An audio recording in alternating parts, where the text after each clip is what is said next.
Joining us for more is Representative Burton's colleague on the Committee on Oversight and Government Reform, Paul Kanjorski, Democrat from Pennsylvania. Good to have you on the program, Congressman. Thanks so much for joining us. My pleasure. Did Mr. Bernanke do something inappropriate? No. Dan sometimes gets overexcited and exaggerates, I think, or comes to conclusions that aren't necessarily warranted by the facts. Well, he just said that he would be reluctant if he were the one doing the appointing. Do you think Ben Bernanke should be reappointed? I don't know. Well, first of all, it's not up to me. It's up to the President of the United States.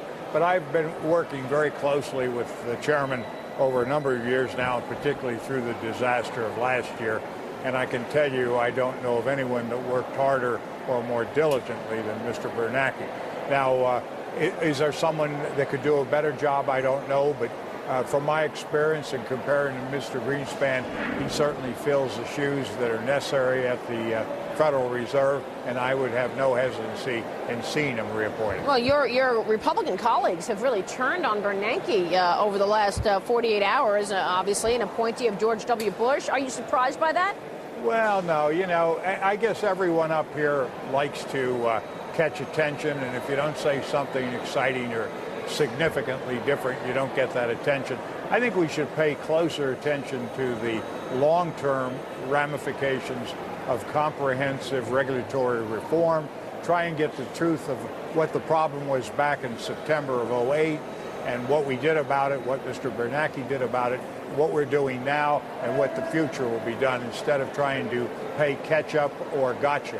Well, it's very nice and refreshing to hear calmer and steady heads prevailing, led by yours. During the hearing, you brought up the question of why this investigation and hearing is going on in the first place. Is it about politics? Well, I don't know that it's about politics, but I think it misses the mark. I would not be opposed to having a 9/11 type commission study the whole problem of the disaster and as speedily as possible. Unfortunately, that takes time and the process has started, and we can't get the benefit of that. But to nit and pick over little things like were there threats or were there information being provided and what should have been said by the chairman of the Federal Reserve, the Secretary of Treasury, to the CEO of Bank of America. You know, I made the point. They had the power to dismiss the chairman. They had the power to dismiss the board. To inform both the CEO and the board of that power is not considered by me a threat. And quite frankly, I told Mr. Bernanke at the hearing, look, I'm glad that they have the ability to be sharp, affirmative, and active. I worked very closely with him and the secretary during this disaster period. They were working 20 and sometimes 24 hours a day. They did magnificent work. Were there mistakes made? I'm sure there were by all of us, including the Congress. You know, you make a lot of great points, sir. And, you know, I want to ask you about the independence of the Federal Reserve. Do you believe the Fed has been acting in an independent manner? I think they have. To some of us, they may have been too independent insofar as we're not always aware of what they're doing. And there's a lot of pressure up here on the Hill now to have the General Accounting Office do some auditing and review. And I think Mr. Bernanke recognized the pressure building up on Ron Paul's bill, as a matter of fact. He's got, I think, 277 sponsors now. I think that we're going to see a crack in it. Rather than having a bill, I think we could have an agreement. But it's all coming up and coming to a point because there's some recommendation to use the Federal Reserve as the systemic risk regulator. And I myself am not comfortable with that.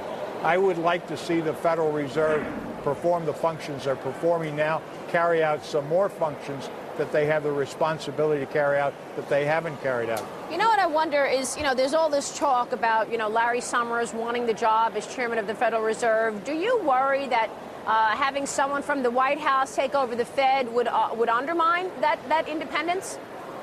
No, but I don't know who suggests that Larry Summers has his eye on that job.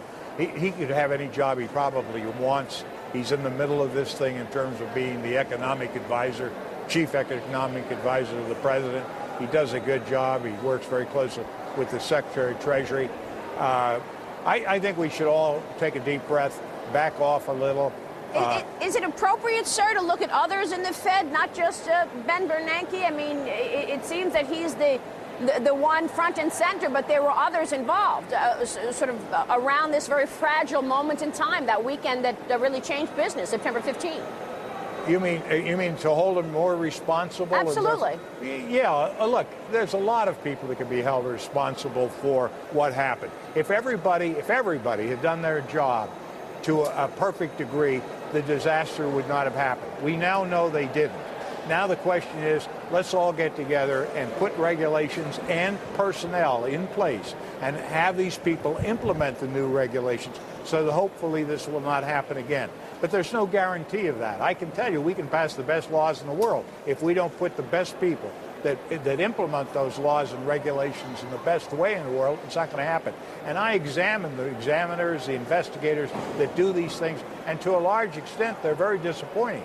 I think we should spend some of our time, rather than beating up on the likes of Ben Bernanke, we have to really crawl into some of these agencies and see what some of the difficulty is and how corrections could be made. And if we take that broom, it will be a very large sweep. I know our viewers appreciate your calm candor with all of this. Representative, good to have you on the program. Thank you. Thank you. We'll see you soon. Representative Kanjorski.